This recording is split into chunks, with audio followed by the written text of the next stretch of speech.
Welcome back to Booze Bros and Cars, your favorite podcast about booze and cars, and we're your hosts. I'm Eric. I'm Mike. I'm Carmelo. And I'm Nick. All right, so glad to have you back, Carmelo. We definitely missed you last week. All right, so we are gonna go ahead and obviously jump into our drinks today. So I've got a couple of them lined up here for tonight. So first one is going to be a Neapolitan milk stout from, I'm probably going to butcher this name, Sagatok Brewing Company. That's right. You nailed it. Okay, cool. Nice. I got it right. And then second one is going to be from Left Hand Brewing, which is Wake Up Dead Imperial Stout. This one sounds freaking awesome, so I'm looking forward to drinking that one. This one is actually, hold on, I'm kind of jumping back over to this one. So this one obviously is like a Neapolitan ice cream.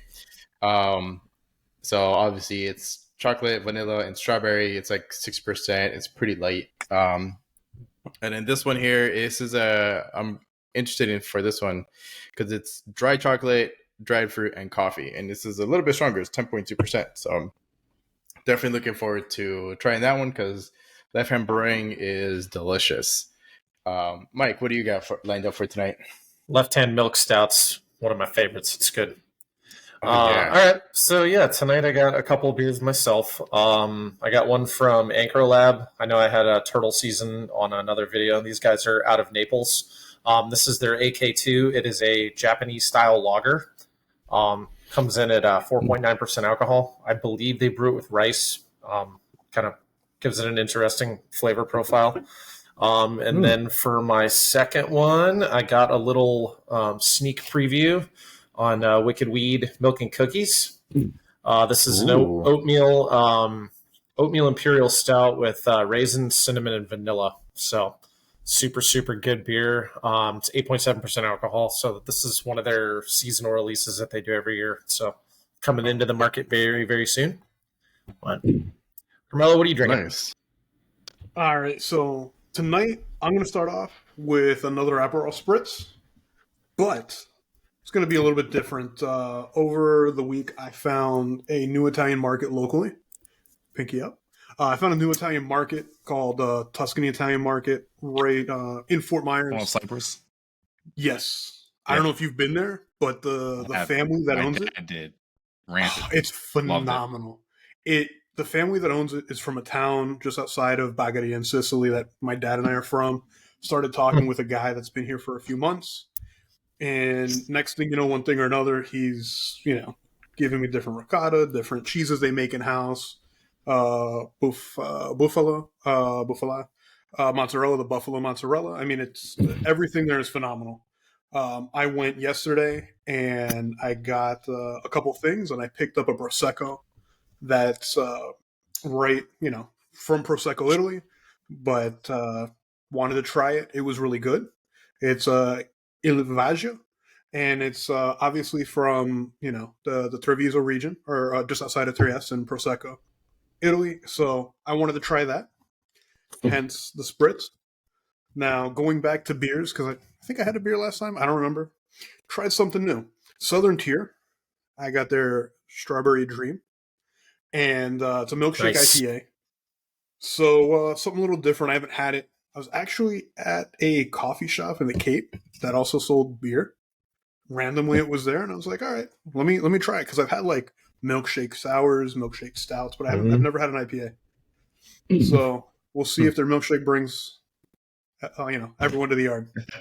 But Dude, anyway, it sounds really interesting because like Southern Tier's flavors are always on point. So I'm interested to see what you think about that because I have to hunt some of that down.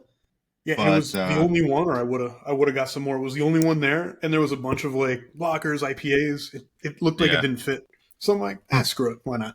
I might have to look into some of those, but so I pre-gamed a little bit. Had a couple fingers of bourbon already, and Founders, 3 Philosophers prior to this. That's Boulevard, sir. That's Boulevard. Okay. Again, I've been pre-gaming. Amateur.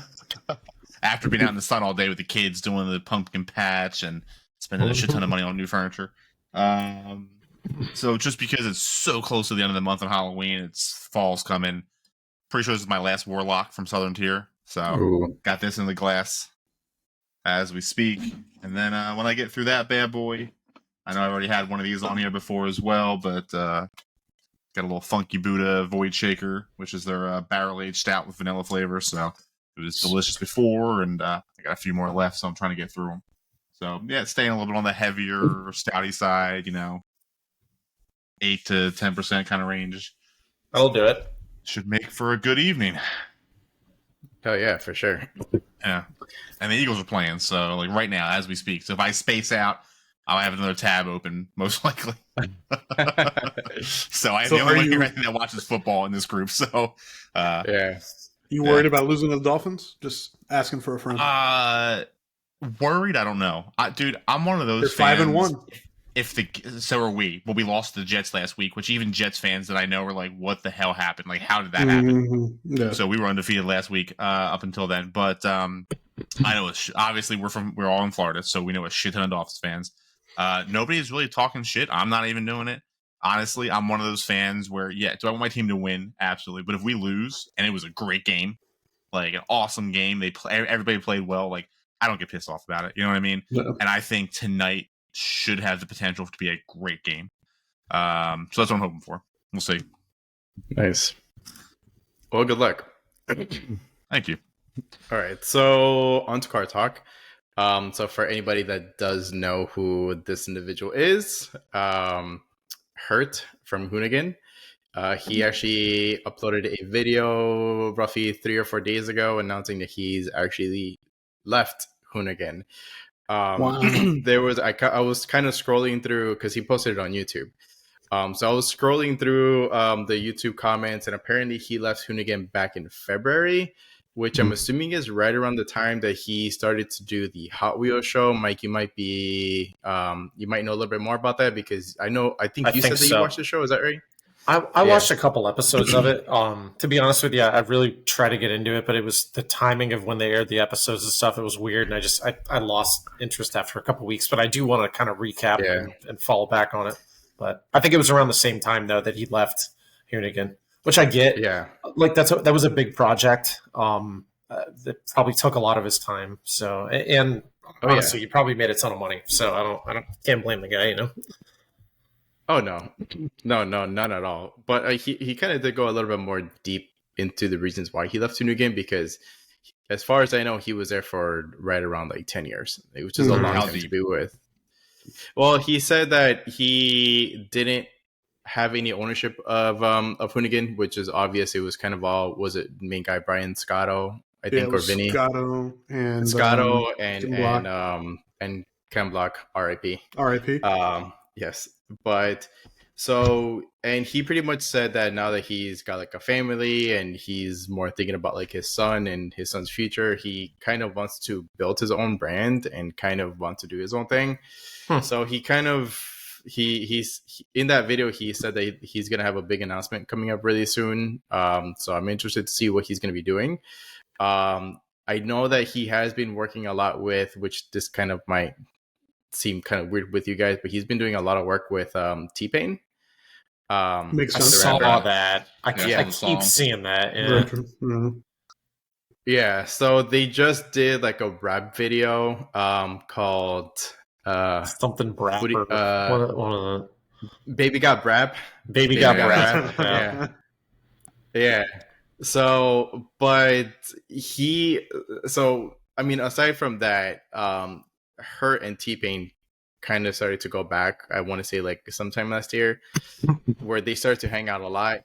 But something that you guys may not know about T-Pain is that he's actually a big drifter. Like he's huge into drifting. He's huge into drifting. He kind of started off getting like an S14. He put or 240SX. He put an LS in it. You guys can look it up. It's nicknamed the Pickle Rick S14 because it was wrapped with a Pickle Rick livery. Yep, that was his car. Yep. That car has like a backstory that I kind of don't want to get into right now because it involves T-Pain and the people who built and ran the drama. But, no, we'll skip that. Yeah, we'll skip that for now. But Yeah, he's big into drifting. He's got a Mustang that actually Team RTR or Von Gittin, he actually built that car for him because Von Gittin actually builds drift cars for customers. They just have to buy the Mustang, take it to him, and he just built it for them. They kind of had like a special name for it. Kind of, it's like I forgot. It's something around Rick and Morty. It's like a MCNC something. It's like the planet or like the universe that like Rick and Morty are in. That's what he actually named the car, or like that's the addition of it, which is kind of cool. But anyways, yeah, T-Pain is big into drifting, so they kind of started hanging out and drifting together. And then now, Hert, one of the things that he's doing is that he's actually together with T-Pain, as I mentioned, in their, I think it's called Nappy Boy Automotive and Nappy Boy Gaming. So Nappy Boy is something that T-Pain has said since Nappy Boy Records back in his first. Nappy Boy Records. I mean, he's like Haitian or he's African American or something like that, but he's cool ass dude. So he's always had that Nappy Boy kind of name around. So he has like a couple of like separate brands aside from the Nappy Boy Studios and Entertainment, which is, like I said, Nappy Boy Gaming, Nappy Boy Entertainment, Nappy Boy Automotive. So Hert is actually involved with two of those. So it's kind of cool that he's kind of working with T-Pain right now, because I mean T-Pain's huge. I mean, shit, I started listening to him when I was in early 2000 when I was in middle school and high school. Yeah, no, it's crazy. I didn't know. Like, I feel like I'd heard about the drifting thing, but I didn't like know that. I knew he was real big in like gaming. I had no idea about the drifting. I knew he liked cars and stuff. That's pretty big. Gaming and cars. I've always liked T-Pain, dude. He's I don't know. He seems like a fun guy, man. Like, I would love to hang out with T-Pain. Well, and dude, what did he do recently, man? Not car related, but that War Pigs, like the Black Sabbath War Pigs cover, was badass. Oh yeah. So shout out to T-Pain for all the greatness. Oh yeah. Yes. Well, so one thing that like how you said, Nick, he's awesome. Like he looks just like a dude that is always like in a good mood. And but have you seen his episodes of Hot Ones? Well, he did it twice. With Sean, whatever the guy's name is. Oh, did he? From Hot Ones. Yeah, he did 2 episodes. Man, they're so funny. Like, one of them, he's just like, man, why the fuck did I do this? Like, I should have cheated and like not done it the right way. Because one of them was like during COVID, so he did it at his house. So he actually coated all the wings like with all the sausage. He's like, fuck, man, I should have cheated. It was funny as shit, but yeah, like I'm kind of glad to see Hert and T-Pain kind of or T-Pain teaming up and kind of collabing together. I want to see a lot more kind of drifting with the two of them, which I'm sure that's going to come out. Obviously, right now they're doing a ton of gaming stuff together, which I have to admit, I have to check it out. But yeah, they're both freaking hilarious and awesome.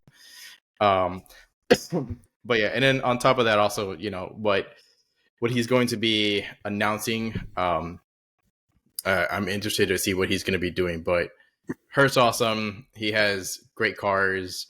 You know, I think he's got 240 SX hatch with a K series swaps in it. He's got a GS 300 with a 2JZ, which kind of makes me miss my old GS and makes me want to do that. He's got an AE with a Beams motor, and of course his iconic car, the Twerk Stallion. That thing is ridiculous. It's, I think, 2-rotor. Sounds stupid because it's got no resonators, no catch. It used to have an LS in it too. That thing has had multiple different engine swaps, if I remember correctly. Yeah. Well, he had obviously it was rotary at first because it's an RX-7, it's an FD RX-7, and then he put an LS in it, and then he went back to rotary. Oh, see, I thought there was something else in there too. I thought he put an SR20 or something in there. I could be wrong. No, I could be wrong. I remember. I do remember the LS, like an LSFC. Yeah, I remember when he was building the rotary on. I remember watching that on. That was when I was big into Hoonigan. For a while, I was watching every episode they dropped. You know, buying merch from him and all that fun stuff. But I just remember seeing that episode where he was helping. Who was the rotary engine builder that he worked with a lot back in the day? He kept building engines for him. Vargas. Yeah, that was cool. It was fun. Actually, Vargas is actually now in Orlando. Oh yeah, I thought he was. Isn't that where Hert's from Orlando too, right? Hert's originally from Orlando. Yeah, Orlando. Yeah. Yep. Yeah, but his brother actually now, which he goes by Vargas as well, obviously.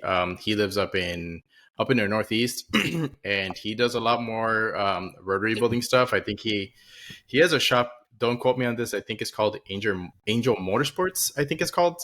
Um, but the Vargas that was actually in Hoonigan, he does stuff here and there.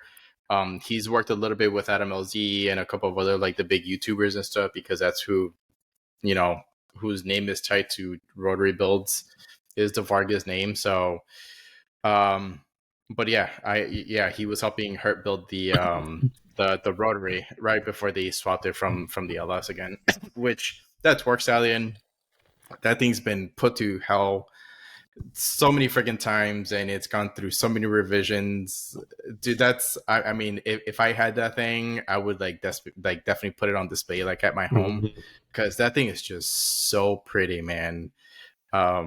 Especially if it's actually all cleaned up and doesn't have like any battle scars from drifting, because Hertz a savage.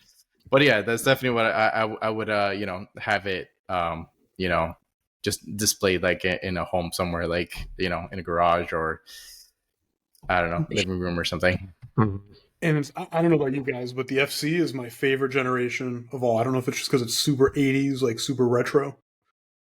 But the pop-up lights, the boxiness. I gotta say the FD for me. I like the FD is just so I'd buy pretty. a Turbo 2 in a heartbeat. Yeah.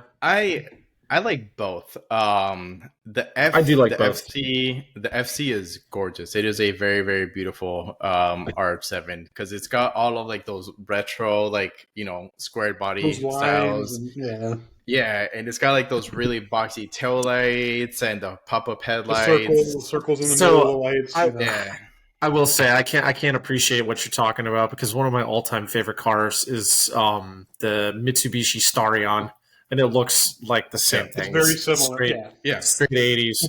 I saw one of those on. What was it? There used to be a sports car challenge, and a guy built one with an LS, like completely hand built. I gotta, Eric. I'll let you know so that you can clip a picture of it in the podcast. But I fell in love with that car, so I can see where the FC love is. FD though is still, man, the FD so for pretty. Me. Like when it comes to boxy classic 80s style like that. Yep. Now I have some obvious biases towards Porsche, but they're the OGs, man. The 924 came out in the 70s as that style. The 944 was simply the wider body version of it. I mean, they were the originator of that body style. Everybody copied the car that you have in your garage. That's really what it was. It doesn't run or roll. But you copy greatness. That's why everybody copied Miatas, right? For that platform. Like that was the thing. Exactly. You copied the originators. But I don't know. It's that. Don't get me wrong. Like to Mike's point, the Starion, great looking. The FC, great looking. The old Supra, the Supra from the same generation, great looking. The 944, the MK3, all pretty. The Mark III, every Japanese sports car FD, that era. Man. Yeah, but the curves of an FD are just beautiful. Like there's just, Yep. I don't know. Pants check. Yeah. Yep. You need a moment there, buddy? Maybe I can hold it. I'll edge a little bit. Yeah. I mean, I do agree with you though. That's the cars from that era were just phenomenal, but. There's just something about it, dude. Especially when you see somebody take something from the late 70s and anytime in the 80s, that boxy body, and do what I'm trying to do, but kind of resto mod it out, more modern driveline, suspension, but still keep that 80s body, the 80s interior and stuff, and the dash. And there's just something about that. I don't know. It's just, I think the generation before was what, late 60s, early 70s resto mods. I think these early 80s resto mods are like the new thing. And I'm all for it. Fair. All for it. Yeah, for sure. Well, talking about making a comment about the Torque Stallion, saying that if I had that thing, I'd put it out on display because of like the history and how much abuse that thing has gone through.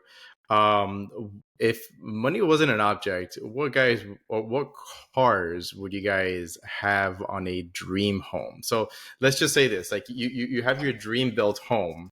What cars would you have out on display? And I don't even know about that. Like, just how would cars translate into your dream home scenario, right? Like, my dream home has a very large garage. Well, obviously, that would be all of us. Yeah.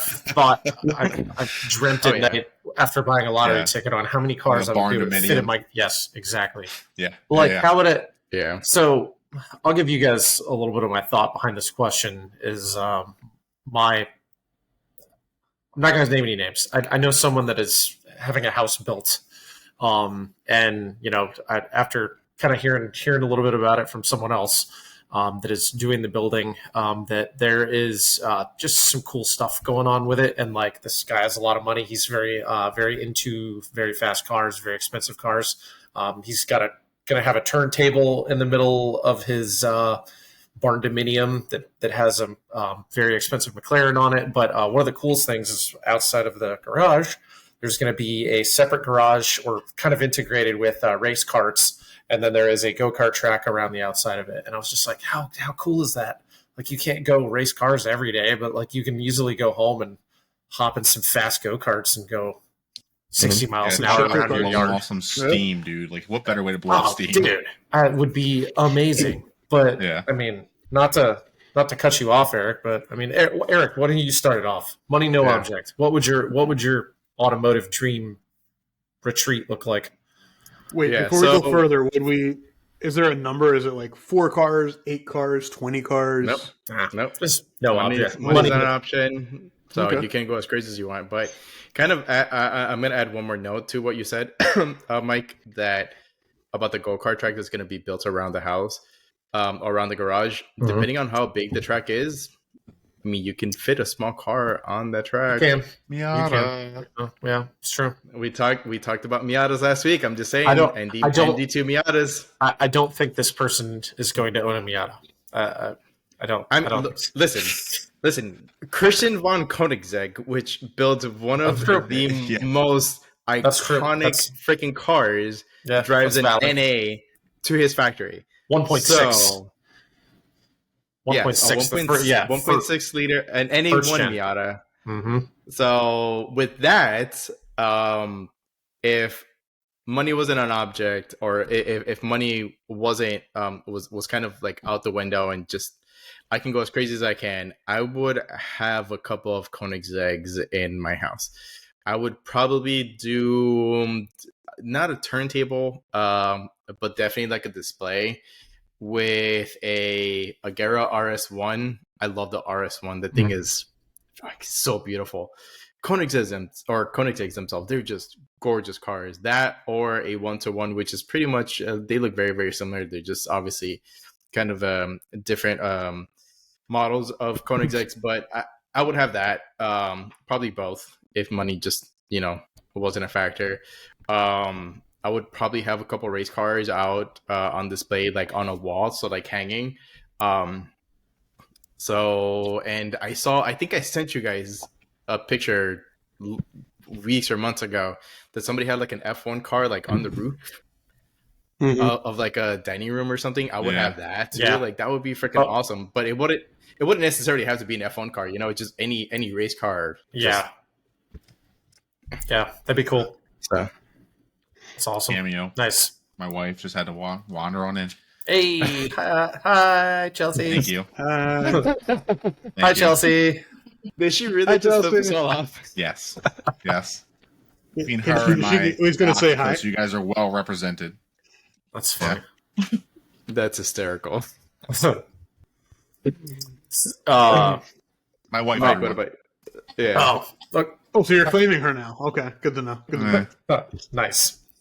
I mean, honestly, like this person that I'm talking about is basically living my dream. If money was no option, for one, it would need to be up in the mountains, like somewhere in a mountainous region with a huge property. And I wouldn't want, like we said, money being no option. I would want like at least like a 1.5-2 mile track, like an actual track built in some aspect, with just basically a giant garage full of things. But if we're talking like a car, that what I would want to be on display, like some cool centerpiece, some point of interest somewhere in the house, in the garage, whatever. I'm a Lamborghini guy. The one car that they've made that like blew my mind, because they do a lot, but the one that's blew my mind was the Sesto Elemento, that full carbon fiber build that they did. With the big giant exposed red diff on the rear end of it. I remember driving the hell out of this thing in like Forza. And that would be somewhere just like in the middle. And I don't think I think they only made like a couple of those, even if they maybe a dozen, if that, like something and they're so expensive. But like obviously money being no option. But yeah, it would have to have a track. It would have to have a garage full of cool toys to play with, and I would have to have a Sesto Elemento just chilling there in all of its carbon fiber glory somewhere. And then and then you have all your other rich people things, your event spaces and all that cool stuff. But yeah, I feel like that would be a huge must. So, Carmelo, what about you? Well, real quick before Carmelo starts, so I just looked it up right now real quickly. So they only made 20 examples of the Sesto Elemento. And a couple of fun facts. Did you know that car actually had like crushed up gems into the carbon fiber weaves? Yes. I think it was rubies. Don't quote me on that. I think it was rubies. And was it in the taillights? I thought the headlights and taillights were made out of like some sort of diamond and then the taillights were rubies. No, I think it was actually like in the carbon weaves. Is in like the where weave? they actually put like that crushed gem, and I'm pretty sure that's where it was. And two, do you know that Sesto Elemento actually means the sixth element? Which is carbon. Okay. In Italian. Yes. In Italian. Yes. Yeah, that's I don't know, man. I'm looking up pictures of it right now, and that car, like, granted, this was... You got a big old smile on your face. We could see your screen light up, and you just started smiling. It's just so pretty. Like, it's so pretty. Like, the whole car is just amazing looking. And then if you go inside the interior, like, and this is like 10, 12 years ago before they started doing, or probably even longer than that, 15 years ago, before they started doing all those, like, weird dashboard crevices and stuff. This thing had, like, minimalistic interior, no dash. Like, you could see everything up underneath. It's just so pretty. Yeah. Nice. All right, Carmelo. Anyways, Carmelo, go ahead. Sorry. All right. So I'm not going to go the same route as Eric. As much as I love Pagani and Horatio Pagani's work, Paganis are so beautiful. I'd be afraid to drive it. I know you like the Koenigsegg's, and I wouldn't drive it. So for me, my garage would be something functional. I'd probably start with a 2010-ish Lamborghini Gallardo Superleggera as a daily, or the Balboni edition. Well, don't forget, these aren't cars that you're driving; they're cars for display. Yeah, like, they're specifically for display. What would you have to have in your ideal? Yeah, because I mean, we all know our garages would be. I'd still drive them. I would still drive them. I would too. Right. I would too. Do like double doors, or do like a lift gate for as like a front door or something. Yeah. No, I would drive it too, but these are specifically more for display, not for driving purposes. Yeah, let's go, Carmelo. Get flashy. Yes, get flashy. See, I would be afraid to drive as much as I love the Paganis. I'd be afraid to drive it. It's something that would stay on the wall and I would never use. And for cars, for me, I need to use it. So I definitely think one thing that I would have specifically for display would be a Michael Schumacher Ferrari. Being a kid watching him race, staying up 1, 2 a.m., 3 a.m. in the morning, watching, the Suzuka GP when I was a little kid and seeing him win in a Ferrari. I would, if I ever had the money to buy one within reason, I would in a heartbeat. And it would never be a good financial investment, but definitely something I would consider, I guess, a Pagani, but I don't know which one. I mean, it'd be a Pagani Zonda R. There's so many. Yeah. Oh, yeah. They have so many. So they have like the Zondas, and then they have like 20 different variations of like the Zonda, and then they have a Huayra. They have like 20 of Huayra. Yeah. Which I was at Gulf Coast Motorsports, and I saw a Pagani Huayra there a couple of years ago, and even I have to admit, Pagani's They had one. I don't know. Beautiful cars. Have you ever seen the dashboard? The dashboard, Yeah. something that Yeah. I mean, it's machined and brushed, and it is beautiful. I was fortunate enough to drive by the factory, and I saw them do a delivery, and just walking around and saw just the brushed aluminum and the art, and that's something that ironically, Horatio Pagani used to work for Lamborghini, and is sort of the inventor for the OEMs of carbon fiber. He's the one that introduced carbon fiber into the exotic or supercars and slowly trickled down. But his cars are works of art. Where Koenigsegg is a master engineer. Pagani is a designer that loves cars that are fast and that can handle. But they're just works of art, in my opinion. I love the Zonda. I saw a Zonda when I was younger. I was very fortunate, and ever since I saw it, I remember seeing it in real life, trying to figure out what it was. Put on GT3, Gran Turismo, started looking through cars, saw it, and I was like, "That's it." So I guess I'd have one. I don't know. I just feel so terrible not putting mileage on it. You drive it. What else? You would drive it. I would, and that's just it. Eric said, part of the rules were that this would just be a show and display car, and anything I would drive. Mostly display purposes. Something else that I would do is I'd do like a 599 GTO.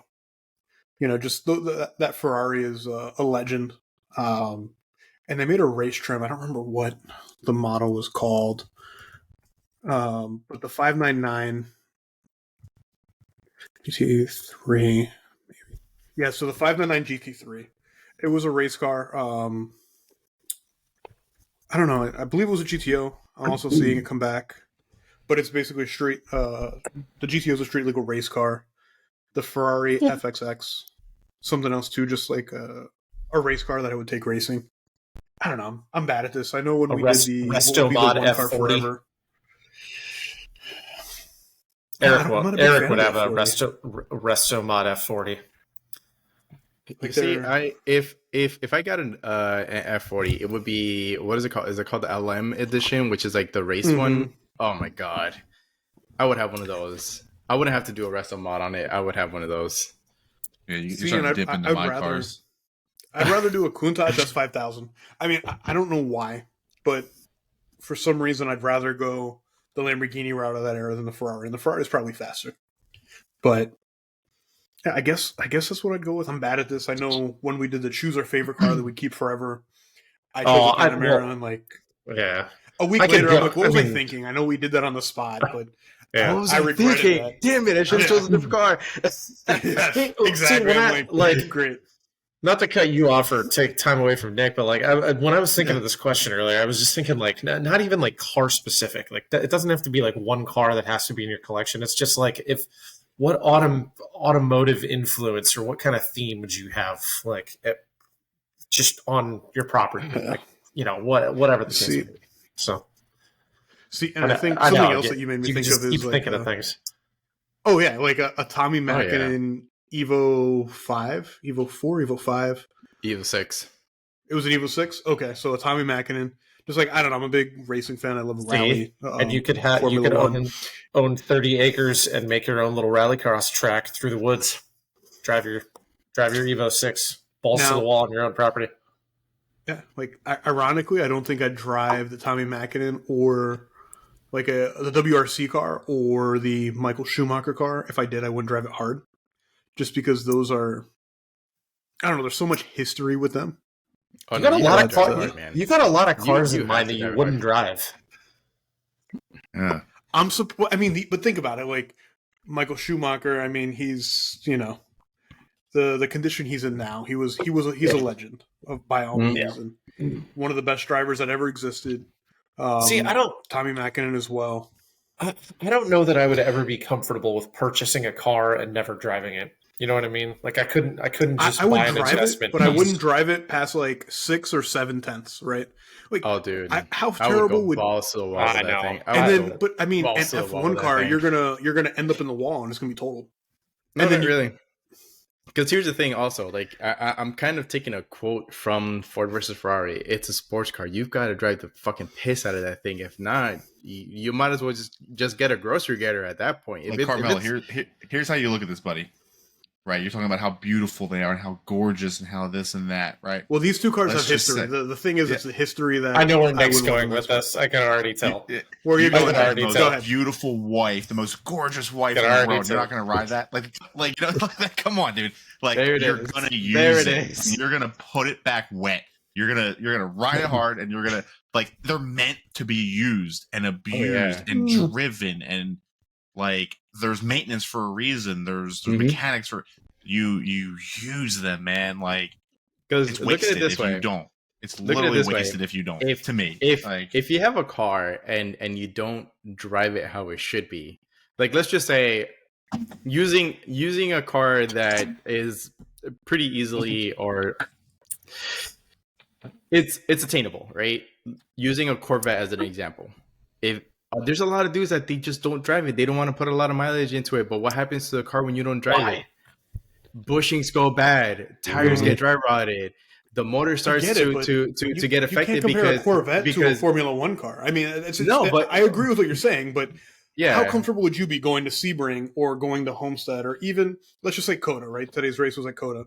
How comfortable would you be going as hard and as fast as you can in an F1 car that you know has so much history, has 3 or 4 wins?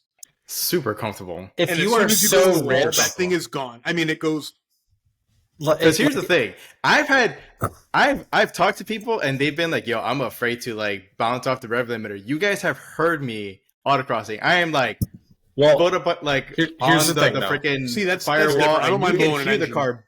Here's the thing. I think, I think I see where Carmelo's going with this. Like, we're talking uber expensive, but also rare with heritage, historical cars, and I get that. I understand that, but I think everything with money, right? Like if I had all the money in the world, an absolute billionaire, I don't think I would be afraid to do anything except for going to submersible in the ocean. I wouldn't do that. That's stupid. Anyway, but shout out to my dad, Mustang, rest in peace. Say something about it. Damn it.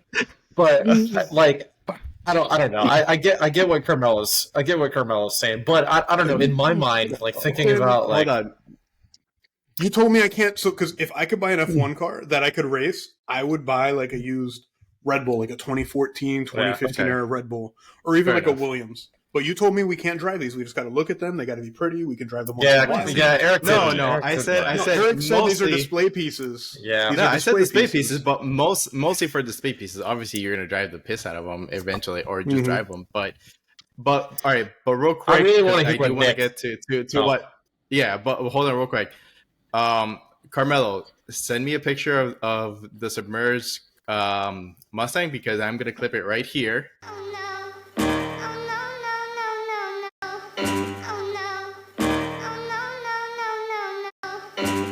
And everybody can laugh at that and add the comments of what happened below. Oh man, that's great. So Nick, I gotta say one thing to the point of being afraid to put something on the wall, right? I've talked about this. I'm pretty open about it. My internal desire to not die doing stupid things is very low. So for that sake alone, I will push something close to a wall. Like there's a term for that, your self, I don't know, whatever it is. Anyway, self-preservation. My self-preservation instinct is incredibly small. So for me, if I'm willing to put my life on the line, a car is a car. I don't care how important it is or how expensive it is. If I'm willing to push it, I'm willing to push it right up against the wall. It doesn't matter. That's just me. I am miswired, I'm pretty sure. So most people probably shouldn't follow in my footsteps on these kind of things. I will do some questionable things. My children push me to do some questionable things in motor vehicles. So would it be a progression? Like, would you just start out in an F1 car, or would you start out in like a shifter car, like a Tommy car, and then like an F3, F2, or would you just go balls to the wall with like 800 to 1,000 horsepower? Yeah, you wouldn't make it past like the third or fourth turn. I mean, we're not talking 800 horsepower. We're not necessarily talking about on a racetrack. We're not talking about a racetrack yeah. either. I mean, Well, necessarily. you can't drive a race car. You gotta. Yeah, I could go. You can do off anything. You can on do all this anything you kind of want with stuff, enough but money. I'll- I mean, right. So, but anyway, Fair so enough. I think I'm going to be a little different here to start, and I'm going to go into a bit more along the lines of what you guys are talking about. But I can't believe nobody brought it up, right? And I know they're technically legal now, but for display purposes, what is it? The R34 Spec V2 Midnight Purple.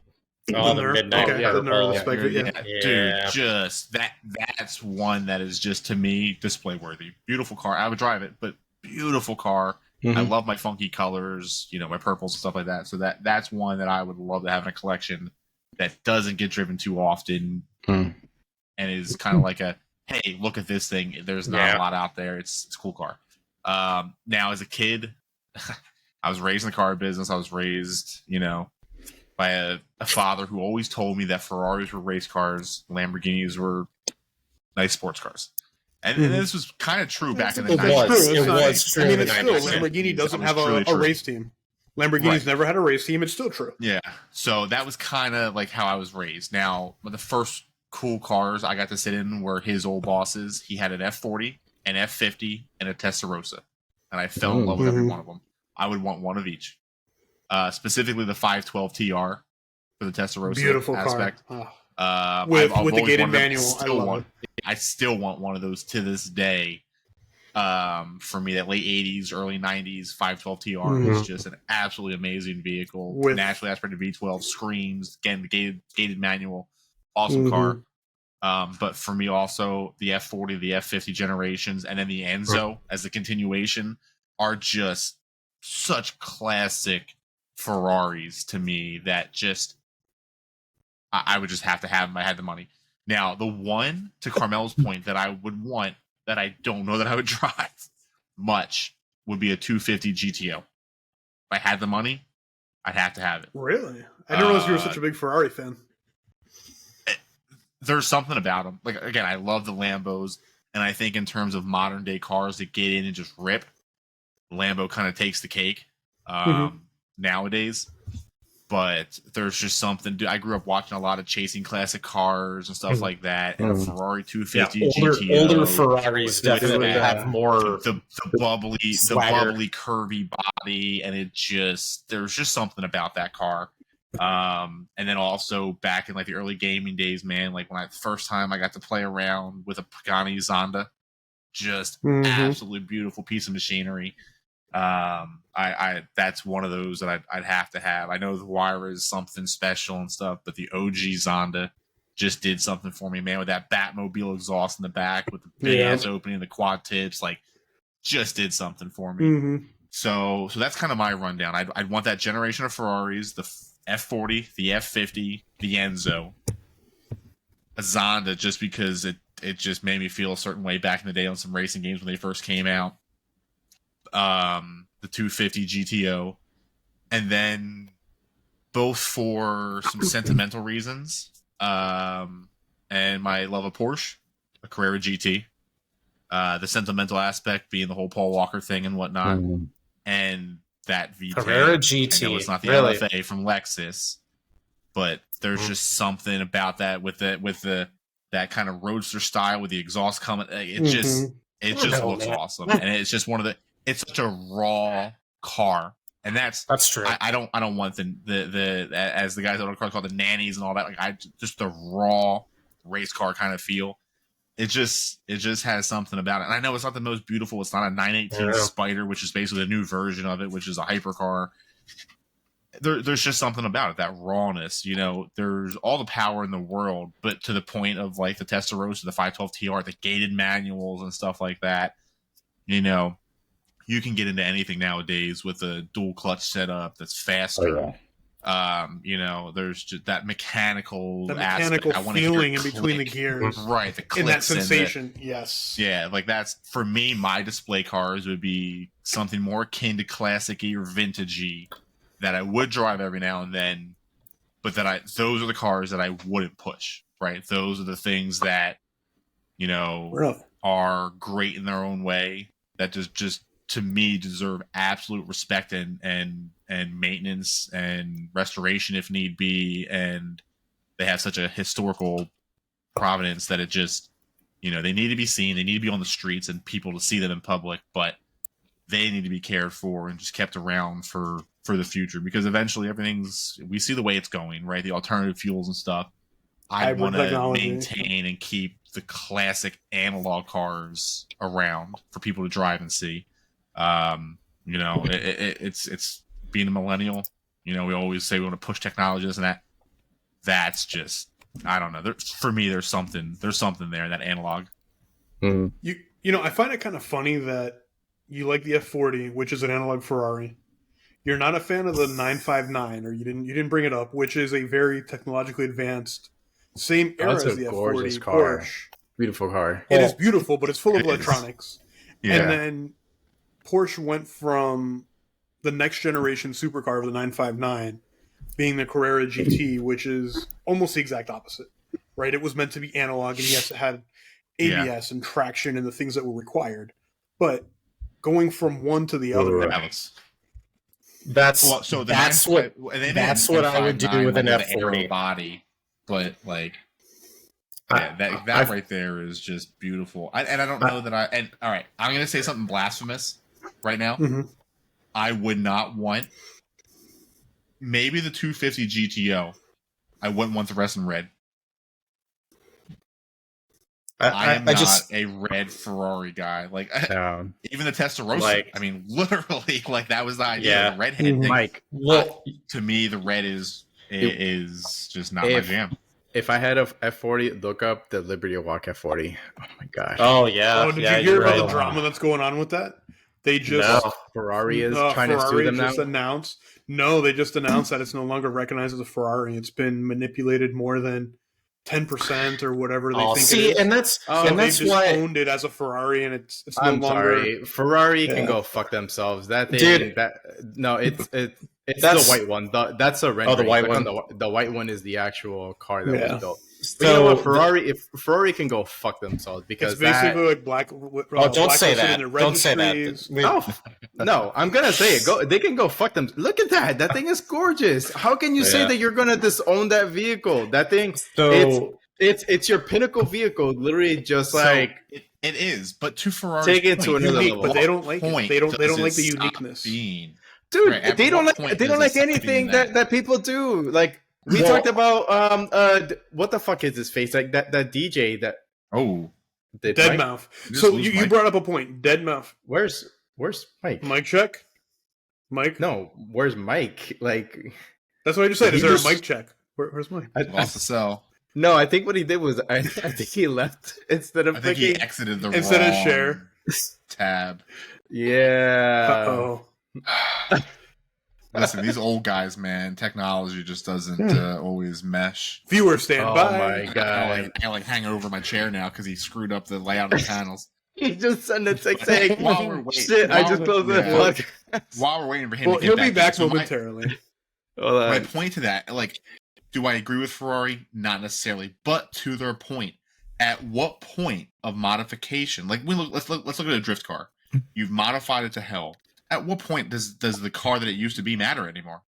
You know what I mean? No different from a NASCAR when you build a tube chassis around it and a lift-off body. At what point is it no longer the car that it's badged as? I agree, but I disagree because with Eric brought up the was it the Ferrari? Hey, hey, welcome back.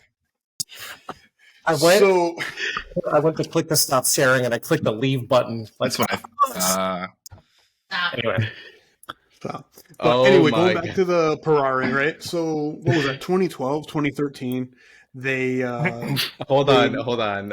I'm now questioning to see what's gonna happen with the footage, because if he left the chat or if he left the podcast and coming back, it finished uploading. I had to wait for it to finish uploading, and then I joined back in. So it should be fun. Sorry, go ahead, Carmelo. So Eric, if you leave, we're screwed. But everybody else, we should. Trust me, I'm not leaving. But anyway, you can't make me. Anyway, with the Ferrari, all it was a vinyl wrap, right? I forget the name of the wrap, but it was like a kitten and It was called the It's like a pop Ferrari. tart. Yeah, it was a Ferrari. Yeah, because it's a. and then they did a it's the Moon Furcon. Cat. Yeah, the it's Mean Cat. Yeah, And so it's the Giant Mean Cat. Cat.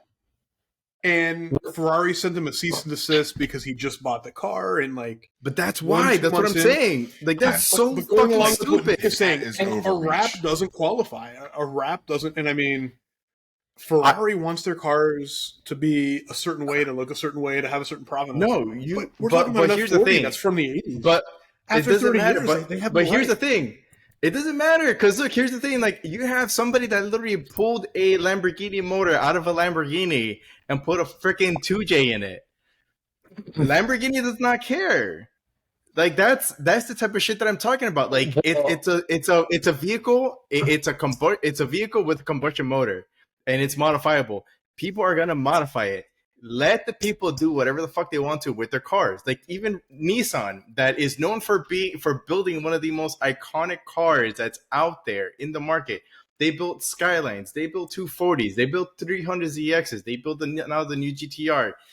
They do not care what you do with their car. I Well, can that's literally because they now know they don't build anything worth shit. So yeah, that- well, no, that's besides the point. But like, I can literally And- go to Nissan right now, buy the Nismo GTR that's on their showroom floor, put it on a flatbed, take it to a shop, rip out the motor, put a freaking RB26 on it. You think they're gonna care?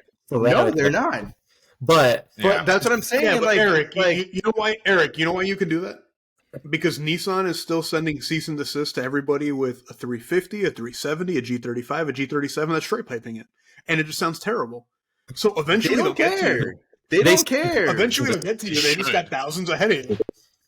I know you guys are not Whistling Diesel fans, but did you guys see that he had a video? You probably heard of it. He bought a Ferrari F8 Tributo, I think is what it was, like $400,000 Ferrari. Yeah, and he drove it in a farm or something, right? He tested it, and he drove it on Yeah. like a dry cornfield, and the car lit on fire. Just like, but Ferrari. we got to turn Mike down a letter. little bit. Sorry. I don't know. Oh, I just noticed when I. Yeah, your when thing I- went all the way back up. Yeah, Yeah, it went all the way back up. Put the Sorry. mic farther away from you right now. Mike check. There you go. Let's go a little. Yeah. let's- yeah. So- Mike, check for Mike. It's because I had to jump back in here. But he got a letter from Ferrari prior to the car burning to the ground about all the things that he was doing to it, like just like basically a cease and desist to stop doing that. Even though he bought the car, he paid $400,000 for it. What do you care what he's doing? Was with it new? Because when What? you That's when what you I'm buy a saying. new Ferrari, That's hold what on, I'm but when you buy a new saying. Ferrari, you sign a contract that I'm the first, I'm sorry. 2 I'm years, sorry. it's a Ferrari condition of is buying the not. car. Ferrari is not an exception. Every other manufacturer does not care what you do with their car. I can buy a GT3 no. RS. I can buy a No, GT3 Ford RS with the It's the same GT, thing you with can't the buy a GT. Ford GT. for selling. For selling, that's a difference. No, you can't. and You you can't. No. You can't sell the car within a year of you purchasing it. Outside I of thought that it was 1 2 year, years. no, It was or 2 2 years years. because Fine. John Cena got in trouble for it. Okay, and- even if you got 2 years, that And you doesn't can't matter. do That's anything that not would that's not de- modifying the car. You Discredit can the company, bro. Dude, I Yeah, can and literally we don't buy. Eric, we don't know that you couldn't modify it because nobody was getting in trouble for it, and Ford wasn't calling them out. It was the sale aspect. So we Well, don't. yeah. I don't know about you. I can't afford to buy a GT, so I I'll never can. see that contract. I'll never see that contract. But John to see Cena, what it if you're actually seeing says. this, post a picture of that damn contract in the comment below. But no, actually, you know fuck what? that. No, fuck Actually, that. Fuck that. well, hold on. Because all right, go ahead. My dealer is a GT dealer. I wonder if I can get my hands on one of those because we are a registered GT dealer with a special shop and everything for them. So I Go kinda ahead and wonder- ask. I'm gonna ask about that tomorrow. See if I can find one of those contracts. Ask tomorrow and let us know We've next sold week. A few. We've sold a few of our stores. Meanwhile, I'm saying, look, even cars that are pinnacle. Hold on, even cars that are pinnacle for a brand, like let's just say Porsche.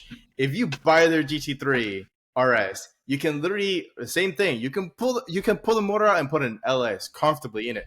You think you're gonna get a cease and desist letter? No, you're they're not. gonna tell you that you're stupid.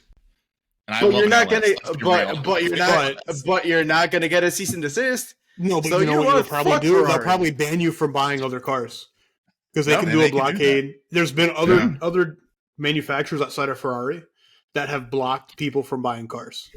because it's negative. They view it as negative to their brand. So I get Ferrari has a brand to protect. They've probably talked shit about the brand because, like, honestly, like the only thing that I know that Porsche is doing is that they're making people lease cars versus financing them, like special edition cars, so that scalpers don't buy them and then sell them for like a stupid price. That's one thing that I understand Porsche is doing. But outside of that, like putting a wrap on a car or putting a white body kit on it or modifying it, for Ferrari putting like cease and desist letter, I'm sorry, that is the stupidest fucking thing that I've ever heard. And I agree with you to an extent. Like certain things, like modifying the body a little bit, lighting, you know, Spoilers, putting like suspension, bucket seats and shit in it, right. like some engine stuff like modification. That. Now, to Ferrari's point, when you get to a certain point where a certain percentage of the components are no longer Ferrari, I kind of get it, right? Because they and maybe it's a pride thing, right? They have put so much time, and energy, and R&D, and effort into building a car as they believe it should be, right? A purist race car type vehicle. Like I can kind of understand it, and I hate to say that because we all in here have modified almost every vehicle we've owned in some aspect, performance and body. So, but from something so pure, from one of the most world class manufacturers in the world, I can understand how they can get a little upset. A wrap, okay, F you guys, that's stupid. Exactly. It's an aesthetic thing. A wide body kit, okay, wheels, stupid. Different engines, suspension parts, gutting the interior, doing some crazy things, stuff like I can see where they could get a little upset. Now, is a cease and desist the way to go? I don't think so. Is there a way to sit there and be like, we don't agree with this, but he did it, but we don't agree with it? Okay, put that out there. You know what I mean? Whatever. But to Eric's point, a cease and desist, it's a bit much. So the only difference, showing disapproval, whatever. Yeah, but the only difference between the Ferrari and the F40 is that, if I remember correctly, and I mean this is going back, I think 5, maybe 10 years, because Deadmau5 of who he was, he got an early allocation. And Nick, you know, being in the business, if a manufacturer sees somebody that has a lot of followers or has a following, they will give them preferential treatment to other customers. So Ferrari gave on a limited run car, absolutely right. So Ferrari gave Deadmau5 the Ferrari. I don't know if it was a 488, a 458, or a F8. I don't remember which. I don't think it was an F8. I think it was an older model. No, but they gave him one of the first releases. They gave him one of the first in Canada, if I recall correctly, in a specific trim, you know, to exactly what he wanted. And they were hoping to get something out of that. So, do I think a cease and desist is wrong? Yes, but do I understand for a car that people were a year and a half on a wait for, and he just went in and got it in 6 months? Yeah, I kind of get it. If it's, you know, the first, I can see Ferrari being more upset about the car being in Canada. Like, that's not even a real place. Can we all just appreciate this for all of our Canadian viewers? Maybe our one or two, since we only have like 12. As long as you're not French Canadian. As long as you're not French Canadian, we're okay. Appreciate the fact that Chevrolet doesn't give a shit what they put LSs in, because they're in just about every car on the planet now. So, and they build Camaros in Canada. So hey, Canadians, there you go. There you go. Yeah. Was that hey or a Canadians? A. Hey.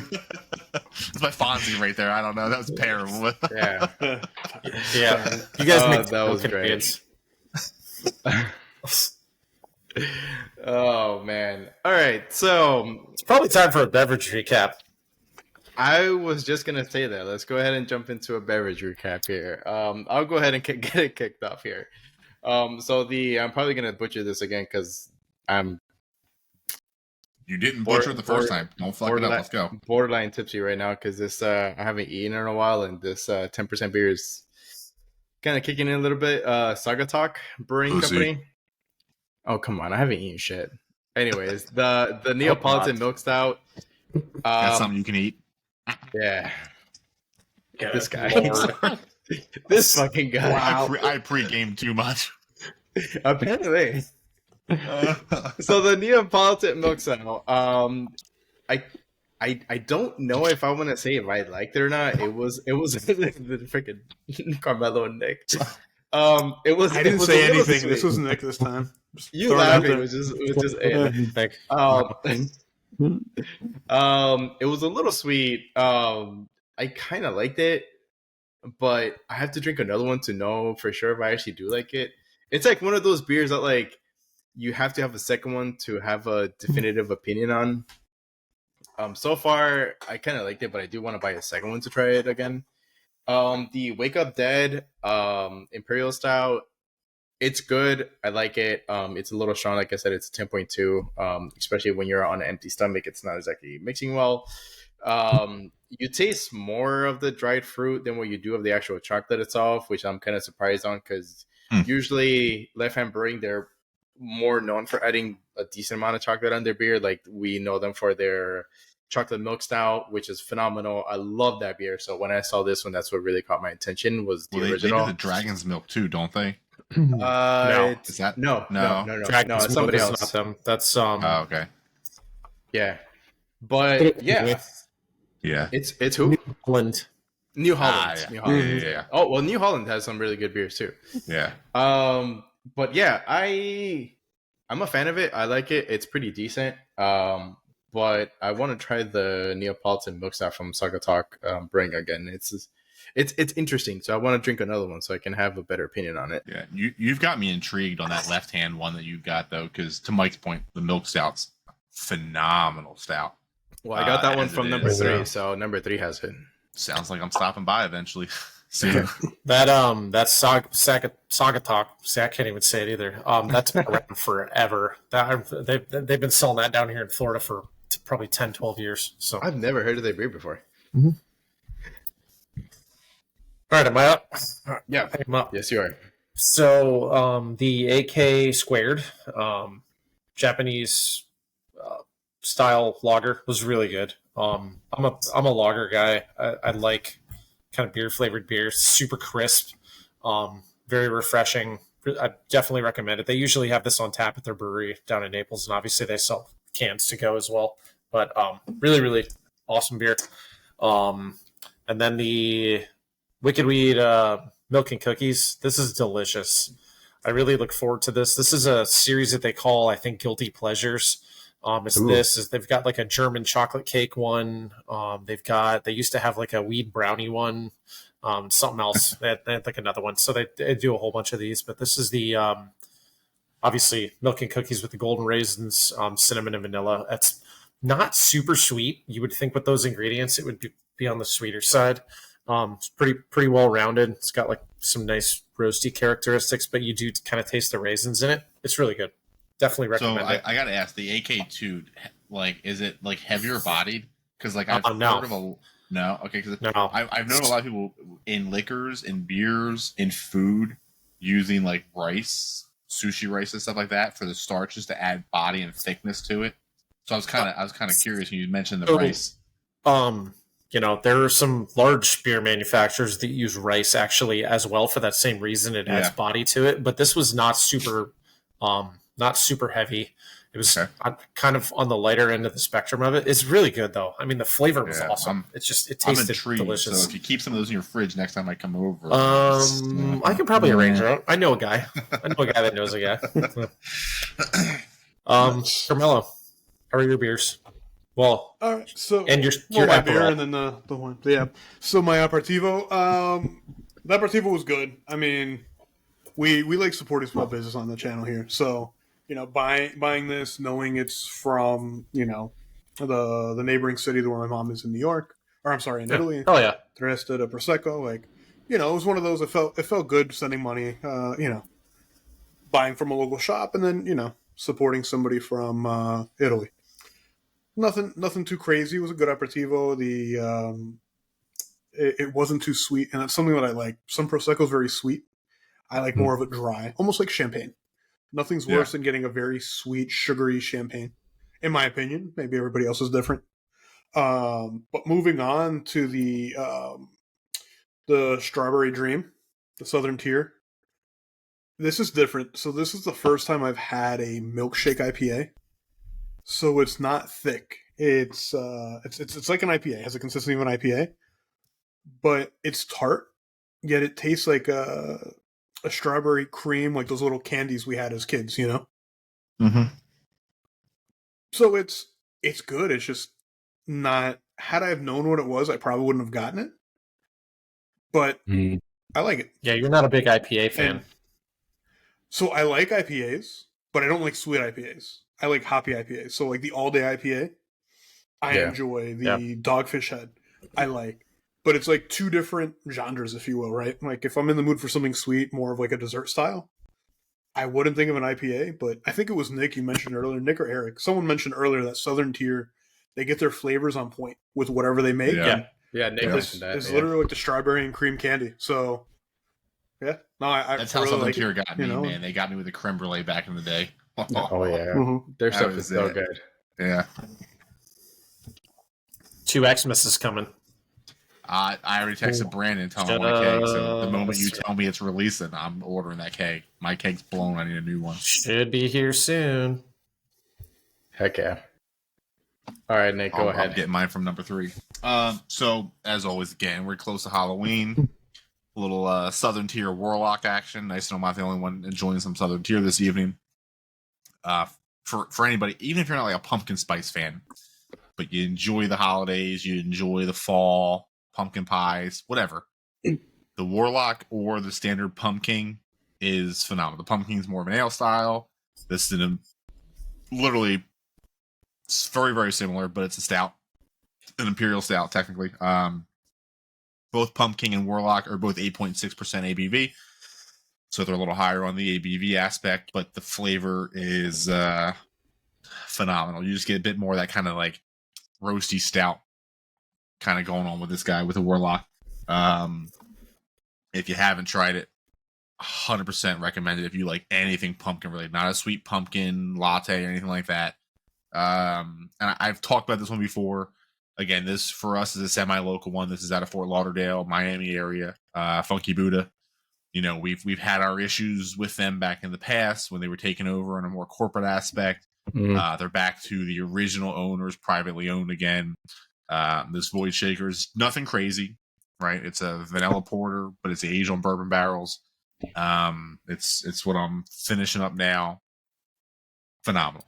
Very smooth stout. Definitely pick up the vanilla. You can tell it's been barrel aged. You get a little bit of that kind of like oakiness to it. Very easy drink. And this is 11%. So it's up there. Yeah, it'll a few of these will put you on your ass if you're not used to drinking some heavier stuff. Thankfully for me, I'm used to a lot of my bourbons and stuff like that, drink a lot of wine and stuff. So it's not too brutal. But some of these new limited series from Funky Buddha are hitting the point, whether it's the Void Shaker, whether it's their white chocolate macadamia nut. They're doing some really good things with some better quality ingredients, it seems like, lately, and highly recommend. Again, finally. Yeah. Well, I remember before, like, their stuff was always good, especially their, right around this time of the year, they used to release their Chocolate potato. No, sweet potato casserole. Yep, I got that. That's good. Oh, man, that was a good beer way back in the day.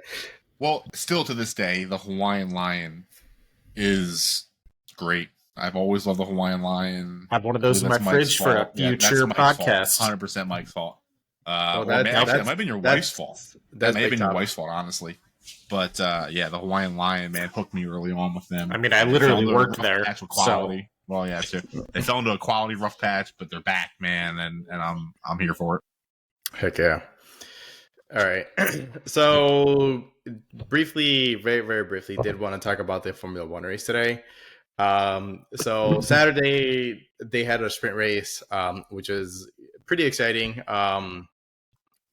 It was only like a 19 lap race, which isn't very, very long, but it was still pretty exciting. Carlos Sainz and Piastri, they did bump cars at the very beginning, which kind of caused damage to Piastri's car. Or was that today? Was that today or was that yesterday? No, that was yesterday, right? That was yesterday. Yeah, Piastri had damage. Yeah. I think he got in touch with Ocon today. Yeah, I think him and Ocon had contact in turn 1 today. Yeah. Yeah. And then yesterday's race was interesting. It was interesting because like even like George Russell, like that dude, he's so full of himself. Like he overtook somebody. I think it was actually Piastri that he overtook. and he literally Mhm. went off course on purpose, Off like to go around course, them. And then he's like, "Oh, yeah," like he I pushed me got off pushed course. I'm off, like, and he wasn't anywhere near. I'm not a fan of George Russell. "Oh my god, I I'm am not not even at really a all." big fan of Mercedes and Toto Wolff. I like Lewis Hamilton. Just for the record, I'm not a big Lewis Hamilton fan. I have a lot of respect for Lewis. While I don't agree with everything he does off track, I do. I like how he cares for his thoughts and all that. He's a very talented driver. Oh yeah, He doesn't complain as much as he used to, and Russell just does nothing but complain. Oh, he pushed me off. You were nowhere near him in the corner. yeah. Russell doesn't have the talent, and I think Russell is just a younger Valtteri Bottas. And Mhm. towards the end, Valtteri just lost the drive, knowing he was always number two. And I think inevitably we'll see in the next 3 to 4 years, because I don't think Lewis is leaving, that it's going to be the same thing with George Russell. Well, But today's race, I also see Mercedes getting a new number 2 driver because Russell is not going to settle for being number 2. But yeah, no, like leading. he's So not good enough. going I into mean, today's race, I no, he's thought not. I thought he was good. Especially was it 2 years ago he had that crash with Valtteri when he was in a Williams, and Williams Mhm. was all the way in the back. I mean, so I'm like, oh, this guy's got talent. And then he did that one race. I can't remember where. He did one race. Maybe it was Dubai or Abu Dhabi, somewhere in the Middle East, and he would have gotten a first place win, but there was an issue with tires. He had to lap twice, and he still ended up like top 5, top 8. Oh yeah, They put the wrong tire on. He had to come back in. So like that would have been his maiden ride or his maiden drive with Mercedes, and it should have been a win. But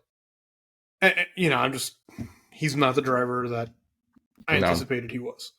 I feel like that's Today's mostly race, car at that point. But yeah, no, like as you were saying, today's race, it was actually a good race today. it was. I'm still a Max and Red Bull fan. I'm also a big Lando Norris fan. I was really hoping for Lando to pull it off. I I know was he too, led man. more laps today than McLaren's led in years. I mean, than he's led in his entire career. But it's his 100th race. He got a third place. Actually, Could he have won it? What? he's P2 now because when we started the podcast, apparently Hamilton and Leclerc got a disqualified for having a plank investigation. So there's Gas? planks on the bottom of no planks.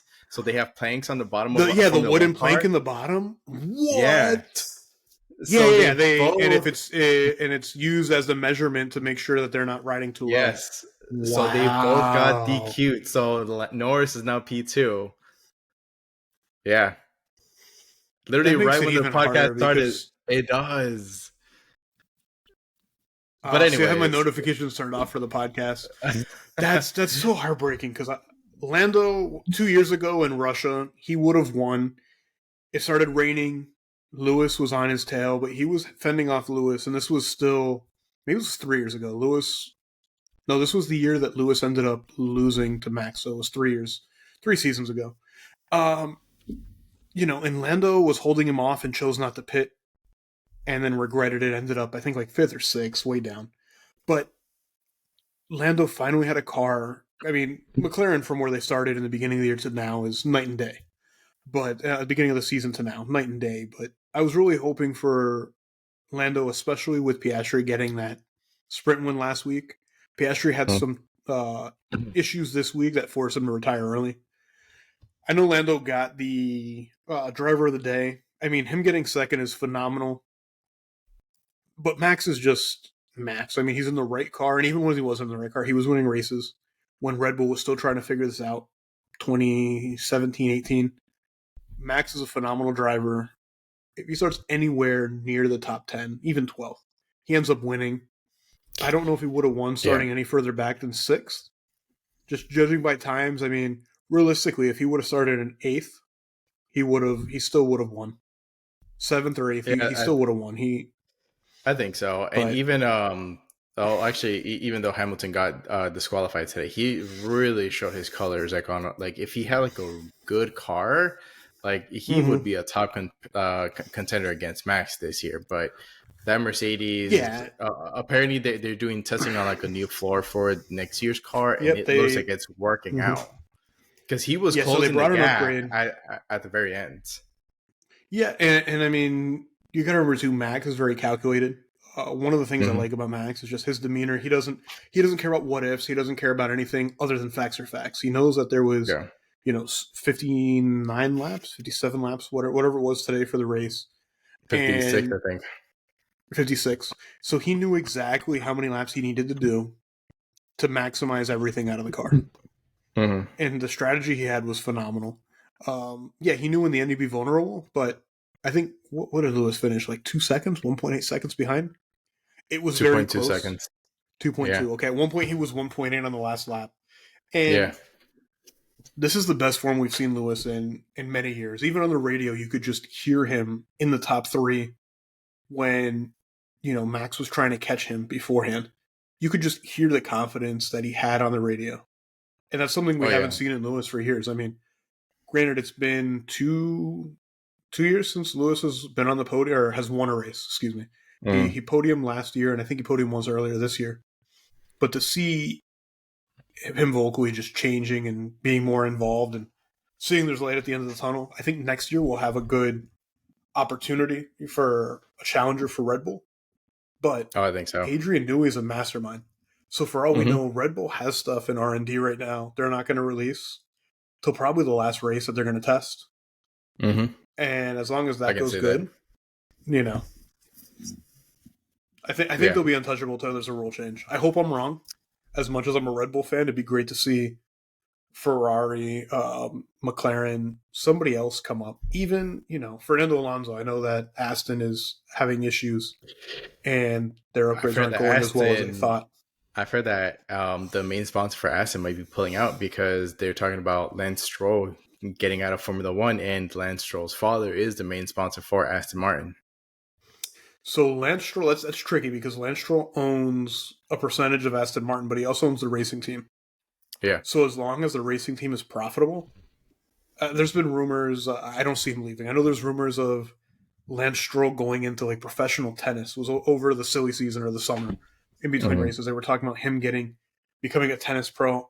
I don't see that. I mean, look at Latifi. Latifi is now at a business school in England and preparing to take over his dad's business. Like he had the opportunity to achieve his dream, it didn't work, and now he's Yeah. going to take over Lavazza and the company in Canada that his dad owns, the distribution. So I don't know.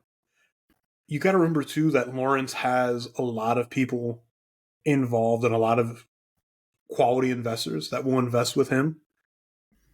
I don't see him abandoning the project just yet. Yeah. We'll see though. Whether his son is on or not. But We'll see though. I mean, because that's kind of like a rumor that kind of came up earlier this week, late last week. But anyways, and on that note, that's all the time that we have here for today. Thank you guys for listening. Thank you guys for watching. We appreciate everybody that has subscribed and actually listened or viewed our podcast. Remember to savor your brews and hit the road responsibly. Also, don't forget to hit the like button, comment, share, subscribe. As we mentioned last week on the podcast, we want to get to Mr. Beast or GT3 RS level. Cheers to booze and cars, and we'll see you guys next week. BBC. Cheers. Cheers.